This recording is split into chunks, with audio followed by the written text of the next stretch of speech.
Je m'appelle Marguerite, j'ai 23 ans. Et il y a 3 mois, je me suis réveillée au milieu de la nuit, persuadée que j'étais en train de mourir. Mon cœur battait la chamade. Ma tête était lourde, comme si je pensais à travers un brouillard.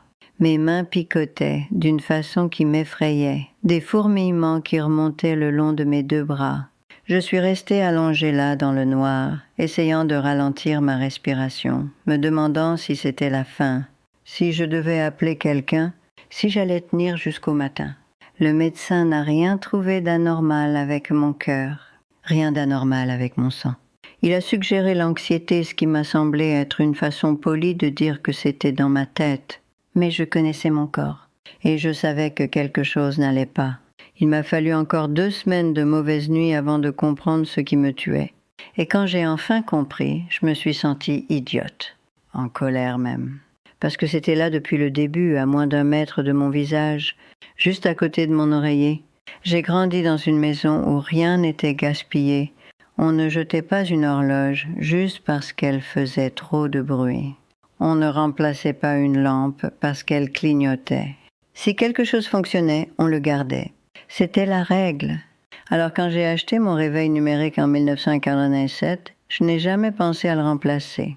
Il est resté sur ma table de nuit pendant 36 ans, des chiffres rouges vifs brillants dans l'obscurité, assez près pour que je puisse lire l'heure sans mes lunettes, assez près pour que j'entende le léger bourdonnement électrique si la pièce était silencieuse. J'aimais la voir là, ça semblait fiable. Familiar? Mais après cette nuit-là, le cœur qui s'emballe, le brouillard, la peur, j'ai commencé à faire attention à comment je me sentais le matin. Et voici ce que j'ai remarqué, je ne me réveillais jamais reposée. Pas vraiment. Même les jours où je dormais 8 heures complètes, j'ouvrais les yeux avec l'impression d'avoir travaillé toute la nuit. Lourde, lente, comme si mon cerveau avait oublié comment s'éteindre. J'ai mentionné ça à Sarah un après-midi. C'est ma voisine, 41 ans, elle travaille trop, toujours pressée d'aller quelque part. Elle était passée déposer Emma après l'école et je devais avoir l'air fatiguée parce qu'elle m'a demandé si j'allais bien. Je lui ai parlé du sommeil, des maux de tête, de l'étrange oppression dans ma poitrine qui allait et venait sans raison. Elle m'a regardé un moment puis a jeté un coup d'œil à ma table de nuit. « Où est votre réveil ?» a-t-elle demandé. J'ai montré du doigt, juste là à côté de la lampe, au même endroit que depuis toujours. Elle a froncé les sourcils. « Je suis si près de votre tête. » J'ai hoché la tête. « Madame Marguerite ?» a-t-elle dit doucement. « Ce truc irradie dans votre cerveau chaque nuit depuis des décennies. » Je ne l'ai pas cru au début. Les radiations, ça sonnait dramatique. Comme quelque chose d'un film catastrophe, pas d'une chambre à coucher dans une campagne française. Mais Sarah a sorti son téléphone et m'a montré un article, puis un autre, des études, des schémas, des mots que je ne comprenais pas entièrement mais que je ne pouvais pas ignorer. L'exposition au CEM, les champs électromagnétiques, l'énergie invisible qui pulse de tout ce qui est branché au mur. Surtout les appareils numériques avec des écrans LED. Plus la source est proche, plus l'exposition est forte. Et la mienne avait été à 15 cm de mon crâne, pendant 36 ans. Ce soir-là, je l'ai débranché. Je ne l'ai pas remplacé tout de suite. J'ai juste laissé l'espace vide. Et je ne vais pas mentir, c'était étrange au début. Je me réveillais sans cesse, cherchant la lueur de ces chiffres rouges, ne trouvant que l'obscurité. Mais vers la 4e nuit, quelque chose a changé. J'ai dormi, vraiment dormi. Ce genre de sommeil profond et ininterrompu que je n'avais pas connu depuis ma jeunesse. Je me suis réveillée sans mal de tête, sans brouillard. Mes mains ne picotaient plus. Ma poitrine ne se serrait plus. Je me suis assise dans mon lit ce matin-là et j'ai pensé, depuis combien de temps est-ce que je m'empoisonne? La science, je l'ai appris plus tard, est simple. Les CEM interfèrent avec la production de mélatonine. C'est l'hormone dont votre cerveau a besoin pour tomber dans un sommeil profond. Sans elle, votre corps ne récupère jamais complètement. Vos cellules ne se réparent pas. Votre mémoire ne se consolide pas. Vous vieillissez plus vite. Et pour les personnes âgées, les gens comme moi, dont le corps travaille déjà plus dur pour rester équilibré, l'exposition au CEM ne perturbe pas seulement le sommeil. Elle affaiblit la barrière hémato-encéphalique. C'est la couche protectrice qui empêche les toxines d'atteindre vos tissus les plus délicats. Quand cette barrière commence à se dégrader, vous devenez vulnérable à l'inflammation, à la confusion, au genre de déclin lent que les gens confondent avec le vieillissement normal. Mais ce n'est pas normal, pas toujours. Parfois c'est juste une horloge. J'ai acheté un petit réveil à piles la semaine suivante, analogique, silencieux. Je l'ai mis de l'autre côté de la pièce sur ma commode, où je pouvais encore le voir si je m'asseyais, mais assez loin pour qu'il ne me souffle pas dans le cou toute la nuit. Je dors à côté depuis. Et je n'ai pas eu un seul épisode de cœur qui s'emballe, pas un seul. C'était la chose numéro 1, le réveil numérique. Si vous en avez un sur votre table de nuit, je ne vous dis pas de paniquer. Je vous demande juste de remarquer.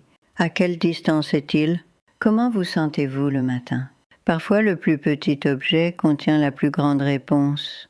Il y a eu une nuit, il y a peut-être 15 ans, où Richard m'a demandé pourquoi je gardais le routeur dans la chambre. Je lui ai dit que c'était pratique, que j'aimais pouvoir vérifier mes emails avant de me coucher, que ça faisait tourner tout en douceur. Il n'a pas argumenté. Il le faisait rarement. Mais je me souviens qu'il a jeté un coup d'œil à la petite boîte noire sur la commode et qu'il a dit « On dirait qu'on dort à côté d'une antenne relais ». J'ai ri et j'ai balayé ça. J'aurais pas dû. Les routeurs Wi-Fi transmettent en permanence.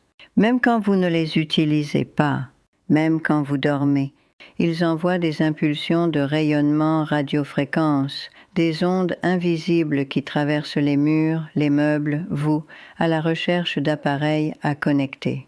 Et si ce routeur est dans votre chambre, surtout s'il est à moins de 3 mètres de l'endroit où vous dormez, votre corps baigne dans ces ondes toute la nuit. Pour les personnes plus jeunes, les effets peuvent être subtils. Un peu d'agitation, peut-être quelques difficultés à se concentrer. Mais pour quelqu'un de mon âge, quelqu'un dont les cellules sont déjà plus fragiles, dont les systèmes de réparation sont plus lents, l'impact est plus net.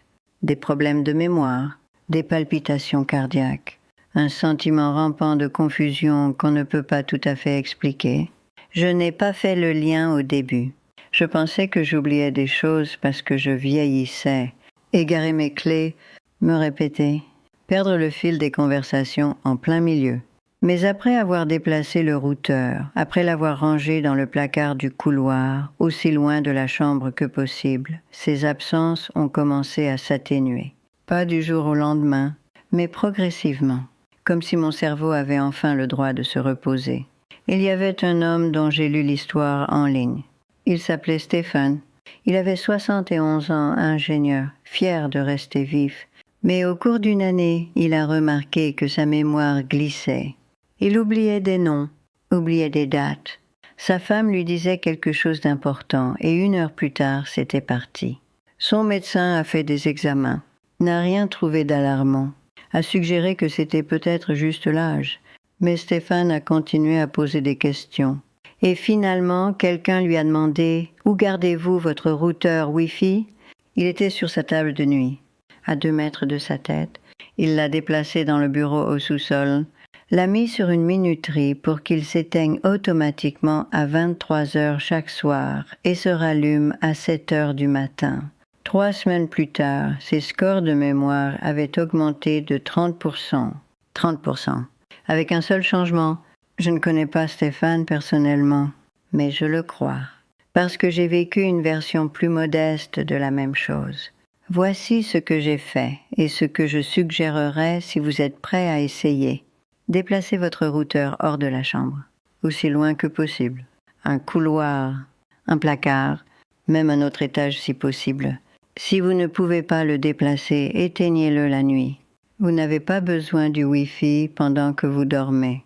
Vraiment pas. Et si vous êtes quelqu'un qui travaille à domicile ou qui fait souvent des appels vidéo avec la famille, envisagez d'utiliser une connexion filaire. Branchez-vous directement au routeur avec un câble Ethernet.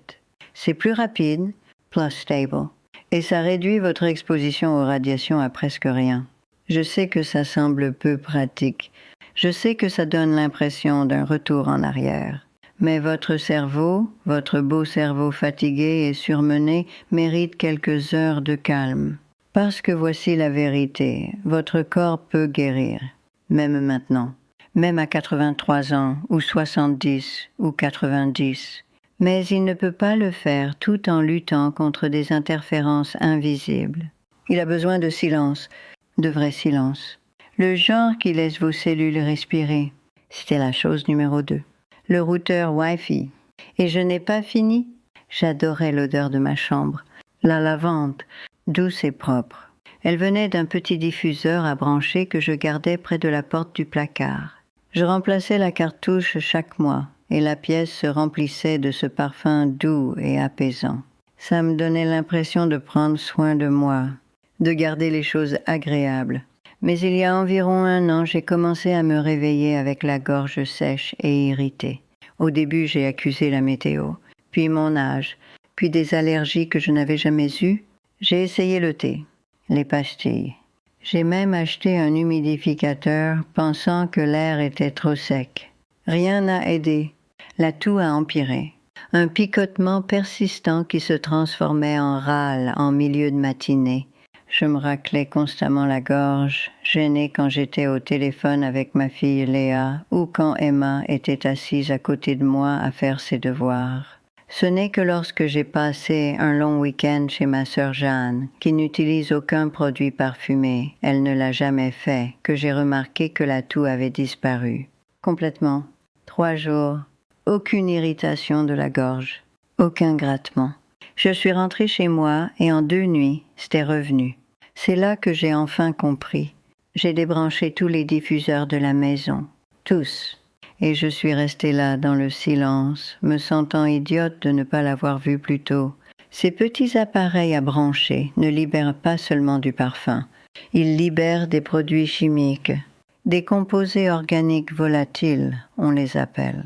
Les sauvent, de minuscules particules en suspension dans l'air qui flotte dans la pièce, s'installent dans vos poumons et y restent pendant que vous dormez. Du formaldéhyde, du benzène, des phtalates. Je ne suis pas scientifique. Je ne peux pas expliquer la chimie. Mais je peux vous dire ce que ça faisait, comme respirer à travers un voile dont je ne savais pas qu'il était là. Et ça ne compte même pas les CEM, parce que ces appareils sont branchés en permanence. Irradiant, juste à côté de l'endroit où vous vous reposez.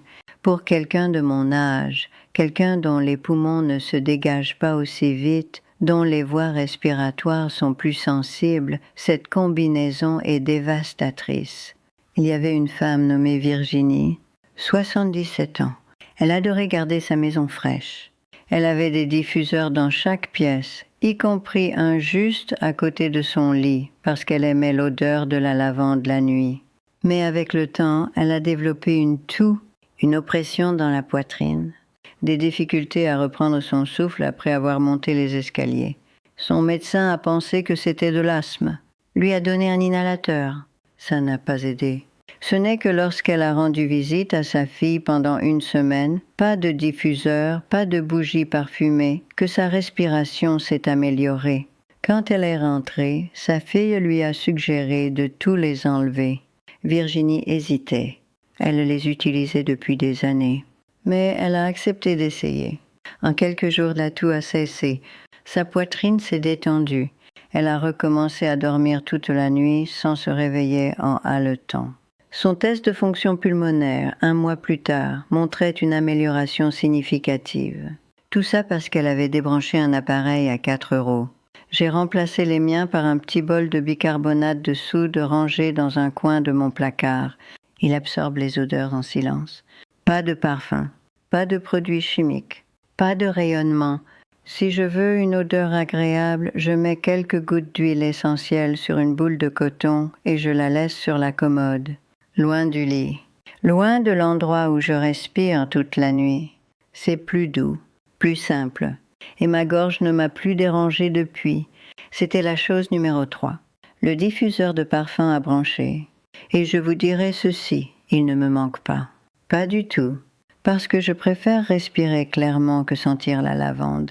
Je pensais être prudente.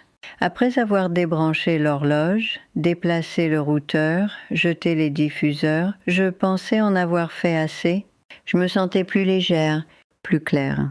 Mon sommeil s'était tellement amélioré que j'ai commencé à en parler aux gens. Sarah l'a remarqué en premier. Elle a dit que j'avais l'air différente. Plus présente, elle a dit. Je lui ai dit ce que j'avais changé et elle a écouté comme elle le fait toujours, calmement, sans interrompre. Quand j'ai terminé, elle a jeté un coup d'œil à ma table de nuit et a dit « Et votre téléphone ?» J'ai regardé là où elle pointait, mon téléphone, en charge, juste là à côté du lit, branché chaque nuit. « J'en ai besoin pour les urgences », ai-je dit. Elle a hoché la tête. « Je sais, mais avez-vous besoin qu'il soit si près ?» Je n'ai pas répondu, parce que je ne voulais pas admettre qu'elle avait raison. Pendant la plus grande partie de ma vie, je n'ai pas dormi avec un téléphone près de moi. Nous avions un téléphone fixe dans la cuisine. Si quelqu'un avait besoin de moi au milieu de la nuit, il appelait celui-là. Et je l'entendais, finalement.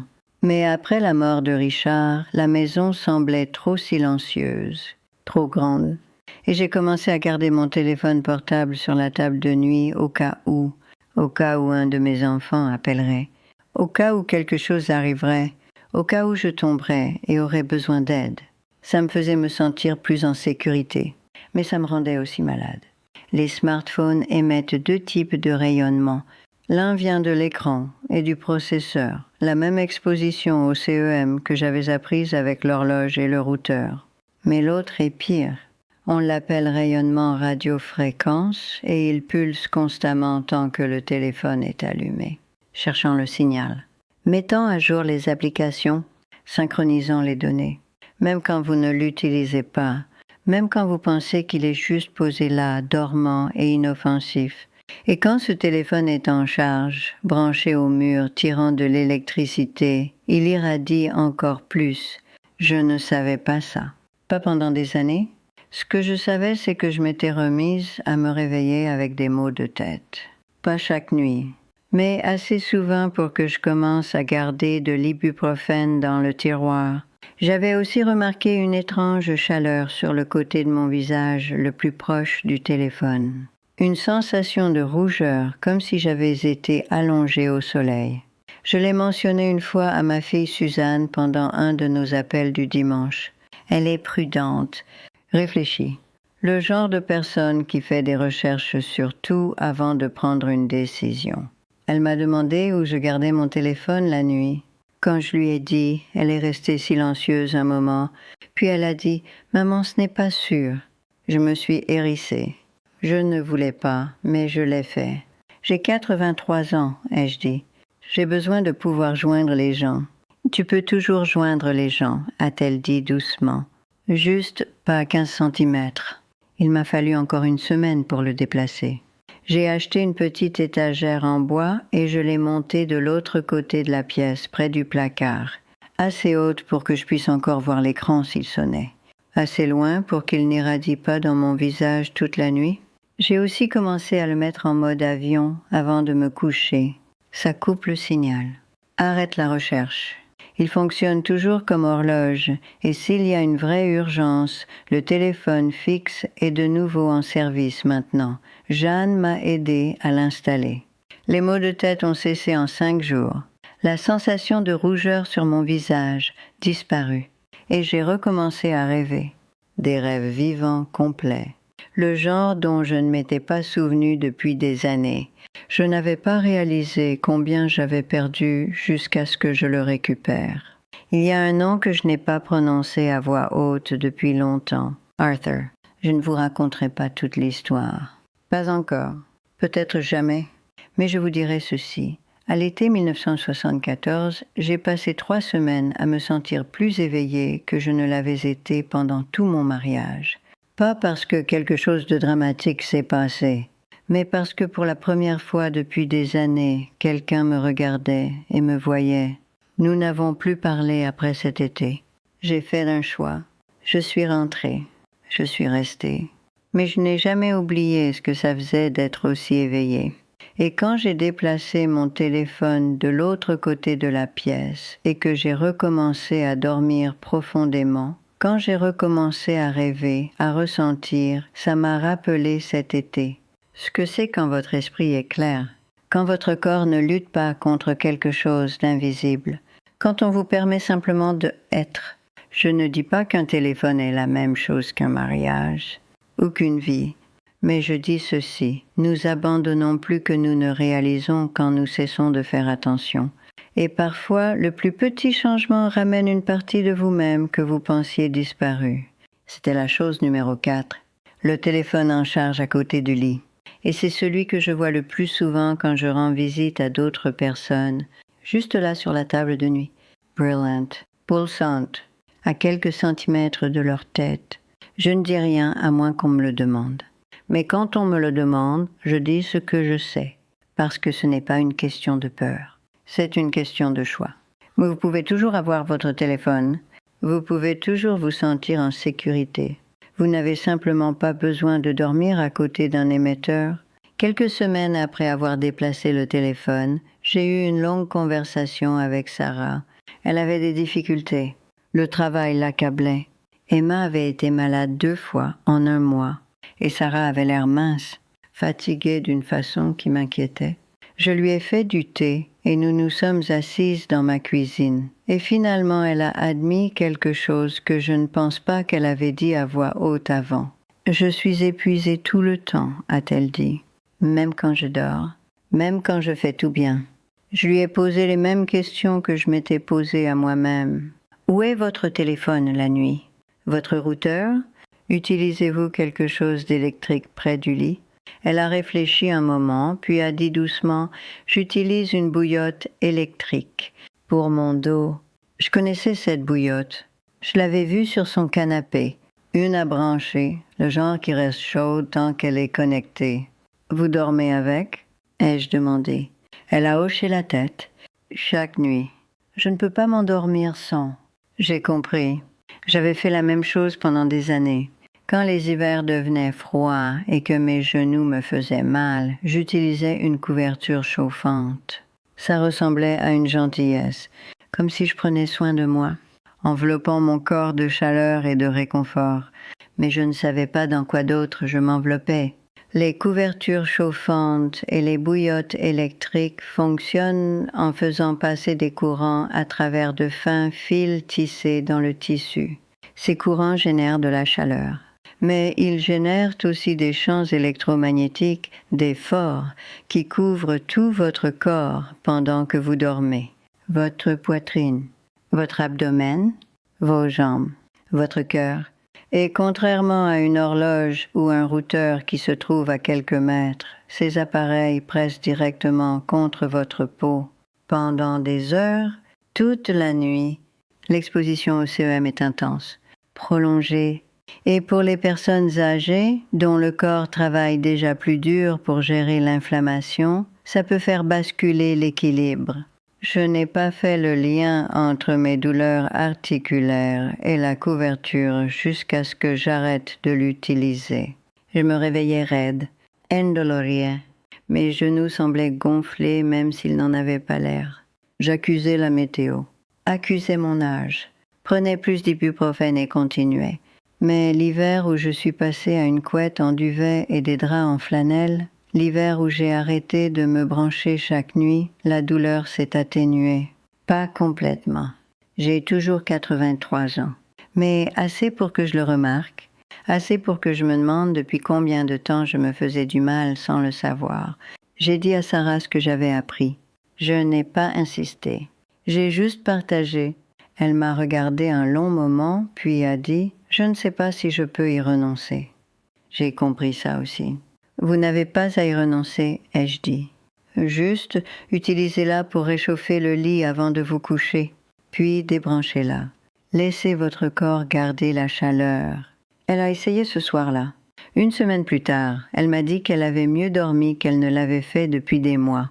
Son dos lui faisait encore mal, mais l'épuisement profond, jusqu'aux os, s'était levé. « Je n'avais pas réalisé combien mon corps travaillait dur, a-t-elle dit. juste pour faire face à ce truc. Il y avait une femme dont j'ai lu l'histoire, Dorothée, 75 ans. Elle vivait dans le Jura, où les hivers sont rudes, et elle avait utilisé une couverture chauffante pendant plus de 10 ans. Elle a commencé à remarquer des palpitations cardiaques, des sensations de flottement dans sa poitrine qui l'effrayaient.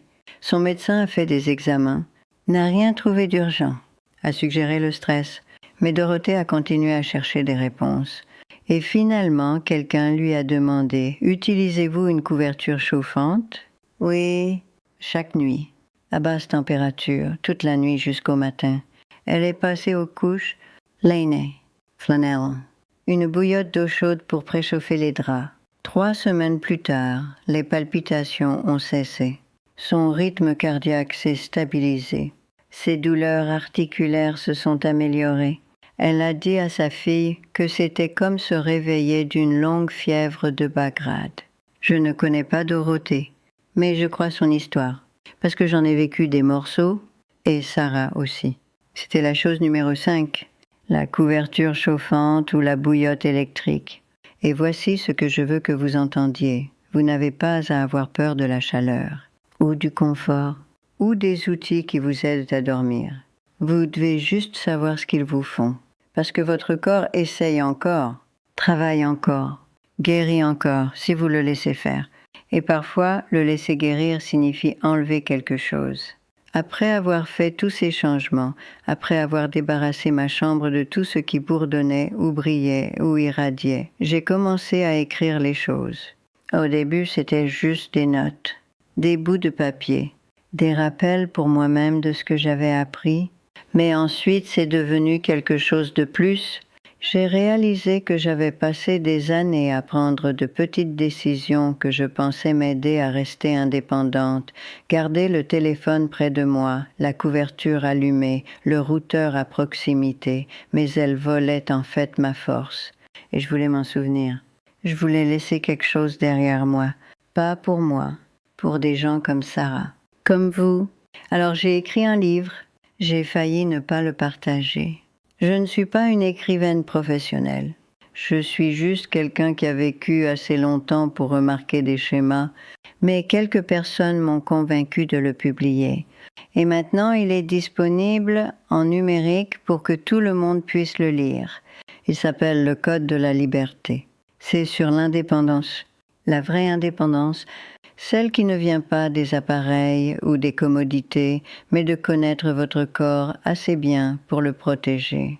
De faire des choix qui vous permettent de rester dans votre propre maison, dans votre propre lit, sans vous perdre lentement à cause de choses dont vous ne saviez même pas qu'elles vous faisaient du mal. Il y a une section sur la sécurité dans la chambre. Une autre sur ce qu'il faut faire quand votre corps vous parle et que vous ne savez pas comment écouter. C'est tout ce que j'ai appris, tout ce que j'aurais aimé savoir à 60 ans au lieu de 80. Je laisserai le lien dans un commentaire épinglé. Je le retirerai peut-être un jour, je suis encore un peu gênée par mon écriture, mais pour l'instant, il est là. Une femme nommée Caroline l'a lu la semaine dernière. Elle a 72 ans. Elle m'a envoyé un message pour dire qu'elle avait dormi à côté de son téléphone et de son routeur pendant 15 ans. Elle les a tous les deux déplacés. En quelques jours, sa mémoire lui a semblé plus vive. Un autre lecteur nommé Jacques a dit qu'il utilisait une bouillotte électrique chaque nuit pour son mal de dos. Il est passé à un coussin de riz à réchauffer au micro-ondes. Sa douleur n'a pas disparu, mais son sommeil est devenu plus profond. Et ça a rendu tout le reste plus facile à gérer. Je ne dis pas que c'est magique, je dis que c'est de la clarté. Et la clarté à cet âge, c'est tout. Si cette vidéo vous a aidé à voir votre chambre différemment, ce livre vous aidera à voir toute votre maison différemment. Vos routines, votre santé, votre avenir. Je ne l'ai pas écrit pour vendre quoi que ce soit. Je l'ai écrit parce que j'en avais assez de regarder les gens souffrir de choses dont ils n'avaient pas besoin. Vous avez déjà fait tout ce chemin. Vous écoutez déjà. C'est la partie la plus difficile. Je sais que certains d'entre vous pensent, Marguerite, je ne peux pas tout changer. Et je suis trop vieille, trop fatiguée, trop ancrée dans mes habitudes. je comprends. Mais je ne vous demande pas de tout changer. Je vous demande de déplacer une chose. Débrancher un appareil. Éteindre un interrupteur avant de vous coucher ce soir. Et puis voir si vous dormez un peu plus profondément. Si vous vous réveillez un peu plus clair. Si votre corps fort, fatigué, magnifique, commence à se souvenir de ce que le repos ressent vraiment, parce qu'il s'en souvient, même maintenant, même après tout.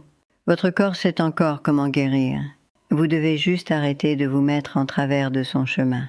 Il y a encore une chose que je ne vous ai pas dite, quelque chose de si petit que j'ai failli le manquer. C'est Emma qui l'a fait remarquer. Elle était assise au bord de mon lit un après-midi, attendant que sa mère vienne la chercher. Je pliais du linge et elle me regardait de cette façon silencieuse qu'ont les enfants quand ils réfléchissent intensément à quelque chose. Finalement, elle a dit « Madame Marguerite, pourquoi votre télé est face à votre lit ?» J'ai levé les yeux, pour que je puisse la regarder avant de m'endormir. Elle a penché la tête. « Mais ça ne vous empêche pas de dormir ?» J'ai commencé à dire non. Mais ensuite, je me suis arrêtée, parce qu'elle avait raison. J'avais gardé une petite télévision dans ma chambre pendant plus de 20 ans.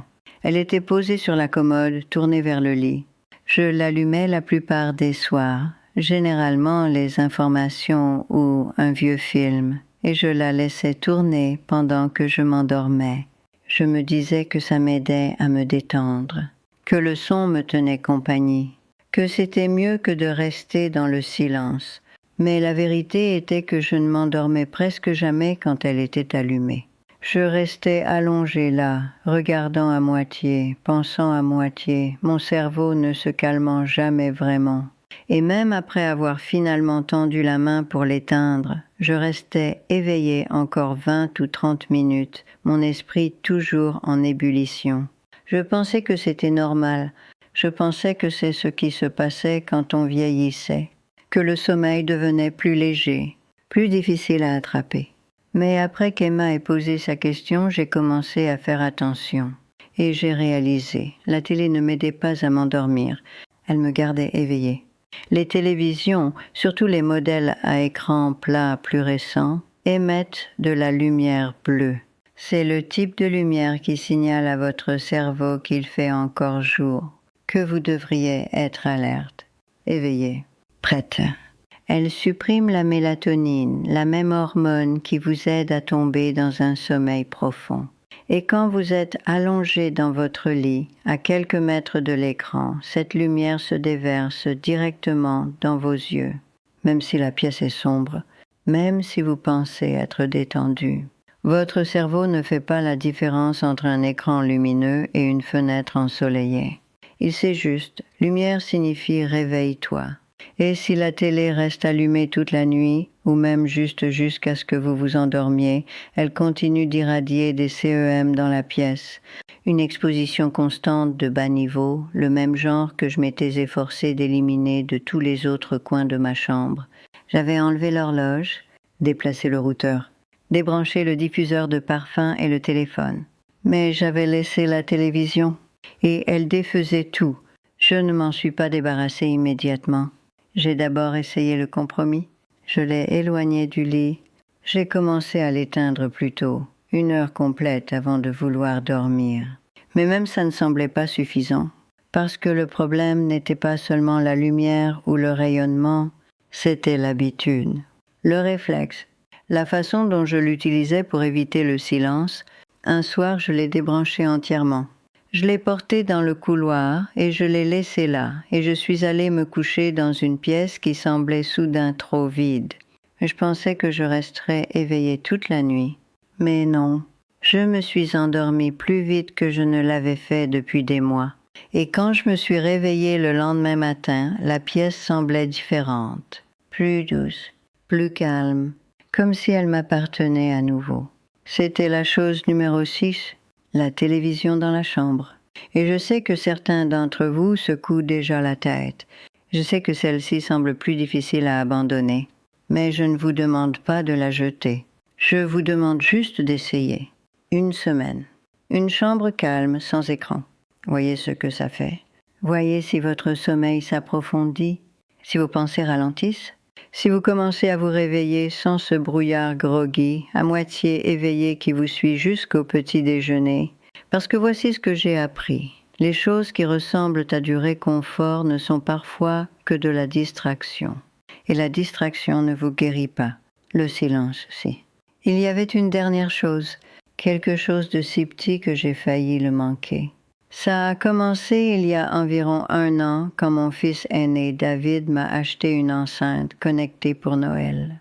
Un de ces petits appareils à qui on peut parler, lui demander la météo, lui dire de jouer de la musique, programmer des rappels. Il pensait que ça m'aiderait à rester organisé. Et au début, ça m'a plu. Je la gardais sur ma commode, près du pied du lit. Je lui demandais de me réveiller le matin ou de jouer la radio pendant que je m'habillais. Ça semblait moderne, utile. Mais après quelques mois, j'ai commencé à remarquer quelque chose d'étrange.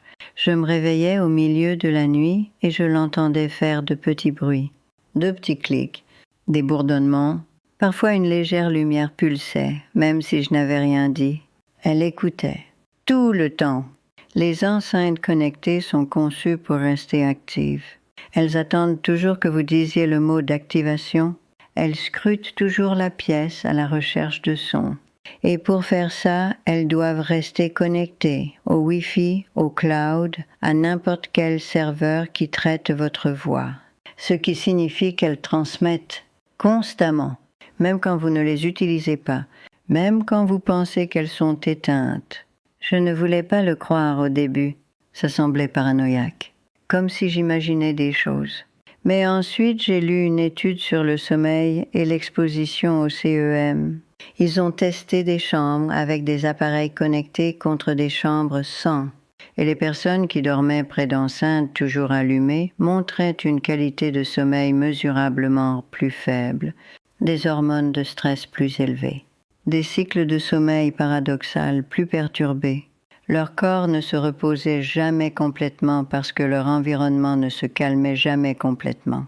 J'ai débranché la mienne le lendemain. Je me suis sentie un peu idiote de le faire, comme si je rejetais le cadeau de David, comme si j'étais difficile. Mais la différence était indéniable. En 1 semaine, j'ai arrêté de me réveiller au milieu de la nuit. L'étrange sensation d'être observée, le sentiment dont je ne réalisais même pas que je l'avais, a disparu. Et j'ai recommencé à rêver. Des rêves profonds, complets, ininterrompus. Le genre qui vous laisse avec l'impression d'avoir voyagé quelque part pendant que vous dormiez. C'était la chose numéro 7, l'enceinte connectée. Et je serai honnête, elle me manque parfois. Le fait de pouvoir poser une question à voix haute et obtenir une réponse me manque. La commodité me manque, mais la façon dont elle me faisait me sentir ne me manque pas. Comme si je n'étais jamais vraiment seule, jamais vraiment au repos. Et à ce stade de ma vie, le repos est plus précieux que la commodité. Alors voici où j'en suis maintenant. Ma chambre est silencieuse. Il n'y a pas d'horloge brillant sur la table de nuit, pas de routeur bourdonnant dans le coin, pas de téléphone en charge à 15 cm de ma tête, pas de diffuseur de parfum, pas de couverture chauffante, pas de télévision. Pas d'enceinte écoutant dans le noir, juste un lit, une commode, une fenêtre et le silence. Un vrai silence profond et ininterrompu. Au début, ça semblait trop, comme si j'avais dépouillé la pièce jusqu'à ne plus rien avoir. Mais maintenant, ça ressemble à tout. Je dors toute la nuit la plupart des nuits. Je me réveille sans mal de tête, sans brouillard, sans cette sensation oppressante et anxieuse dans ma poitrine qui m'accueillait chaque matin. Ma mémoire est plus vive. Je peux suivre les conversations sans perdre le fil. Je peux me souvenir des noms, des dates, de ce que j'ai fait hier. Je souffre moins. Mes genoux me font encore mal. Je ne prétends pas avoir 30 ans. Mais la douleur profonde et épuisante que je portais a disparu. Et mon cœur est stable, calme, comme s'il avait enfin le droit de se reposer. Sarah l'a remarqué. Elle est passée la semaine dernière avec Emma, et alors que nous étions assises à la table de la cuisine, elle m'a regardée et a dit « Vous avez l'air différente. » Différente comment ? Ai-je demandé. Je ne sais pas. Plus légère, comme si vous étiez présente. J'ai souri, parce que je savais exactement ce qu'elle voulait dire. Pour la première fois depuis des années, je ne survivais pas seulement à la journée. Je la vivais. Et tout a commencé avec une horloge, un petit changement, un objet déplacé, une source de rayonnement enlevée, et puis un autre, jusqu'à ce que ma chambre devienne un endroit où mon corps pouvait enfin faire ce pour quoi il est fait, guérir. Je ne vous dis pas ça pour vous faire peur. Je vous le dis parce que j'ai gaspillé des années, pensant que je faisais tout bien. Je mangeais bien, je restais active. Je prenais mes médicaments, j'essayais de me reposer. Mais je me reposais dans une pièce qui ne me le permettait pas. Et je ne le savais pas, personne ne me l'a dit. Alors je vous le dis maintenant. Si vous restez éveillé la nuit, vous demandant pourquoi le sommeil ne vient pas, si vous vous réveillez fatigué, peu importe combien d'heures vous passez au lit, si votre mémoire glisse, votre cœur s'emballe, vos articulations vous font mal d'une façon qui n'a pas de sens, regardez autour de votre chambre. Qu'est-ce qui est branché? Qu'est-ce qui brille? Qu'est-ce qui transmet, charge, irradie, bourdonne pendant que vous essayez de guérir? Vous n'avez pas à tout changer d'un coup, mais vous devez commencer. Déplacez une chose ce soir. Débranchez un appareil, éteignez un interrupteur, et puis écoutez. Écoutez votre corps, le silence, la façon dont votre respiration ralentit quand la pièce vous laisse enfin vous reposer. Ce n'est pas une question de perfection, c'est une question de protection. Vous avez passé toute votre vie à prendre soin des autres, vos enfants, votre conjoint, vos parents, votre travail. Maintenant, il est temps de prendre soin de la personne qui a porté tout ça, vous. Et vous méritez une chambre qui vous protège, pas une qui vous empoisonne lentement pendant que vous dormez. Je sais que certains d'entre vous pensent, c'est trop tard, et je suis trop vieille. Le mal est fait, mais j'ai 83 ans, et je dors mieux maintenant qu'à 70 ans. Mon esprit est plus clair maintenant qu'à 75 ans. Mon corps est plus fort maintenant qu'il y a 2 ans. Pas parce que j'ai trouvé un miracle, mais parce que j'ai arrêté de me mettre en travers de mon propre chemin. Votre corps travaille encore, essaye encore, est encore capable de guérir, même maintenant, même après tout. Vous devez juste lui en donner la chance. Et cette chance commence ce soir, dans la pièce où vous posez votre tête, dans l'espace auquel vous avez fait confiance pour vous garder en sécurité. Rendez-le à nouveau sûr. Nettoyez-le, calmez-le, protégez-le et laissez votre corps faire le reste. J'ai écrit tout cela, tout ce que j'ai appris, tout ce que j'aurais aimé savoir plus tôt dans un petit livre appelé « Le Code de la liberté ». Ce n'est pas seulement sur les chambres, c'est sur reprendre votre indépendance dans chaque coin de votre vie, sur faire des choix qui vous permettent de rester forte, claire, vous-même à mesure que les années passent. Il y a déjà des gens qui le lisent, des gens comme vous, et ils m'écrivent pour me dire que ça change leur façon de dormir, de penser, de se déplacer dans leur maison. Si cette vidéo vous a aidé, ce livre vous aidera encore plus. Je suis encore un peu gênée de le partager. Je le retirerai peut-être un jour, mais pour l'instant il est là. Le lien est dans le commentaire épinglé. Si vous avez fait tout ce chemin, n'attendez pas. Cliquez maintenant. Lisez-le ce soir, parce que vous méritez de savoir ce que je ne savais pas, et vous méritez de ressentir ce que je ressens maintenant. Reposez, Claire, en sécurité, enfin vraiment en sécurité. Merci de vous être assis avec moi aujourd'hui, d'avoir écouté, d'être resté, d'avoir assez tenu à vous-même pour aller jusqu'au bout. Si cette vidéo vous a aidé, je vous serais tellement reconnaissante de laisser un commentaire. Même juste un mot Word, espoir ou j'essaie ou merci, ça me fait savoir que vous êtes là, que ça a compté. Et si vous n'êtes pas encore abonné, s'il vous plaît, faites-le.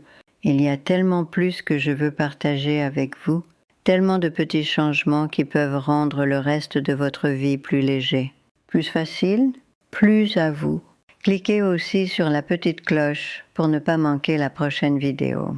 Et si vous connaissez quelqu'un, un ami plus âgé, un parent, un conjoint, qui a du mal à dormir, qui est fatigué tout le temps, qui a l'impression que son corps le lâche, partagez cette vidéo, parce que parfois la réponse n'est pas un autre médicament, c'est juste savoir quoi débrancher. Je serai là la prochaine fois. Même voix calme, même cœur sincère. D'ici là, que vos nuits soient reposantes, que vos matins soient clairs, et que votre chambre devienne enfin le sanctuaire qu'elle était toujours censée être. Dormez bien, et n'oubliez pas, cliquez sur ce commentaire épinglé. Lisez le livre, avant que je perde courage et que je le retire. Vous avez fait tout ce chemin. Ne vous arrêtez pas maintenant.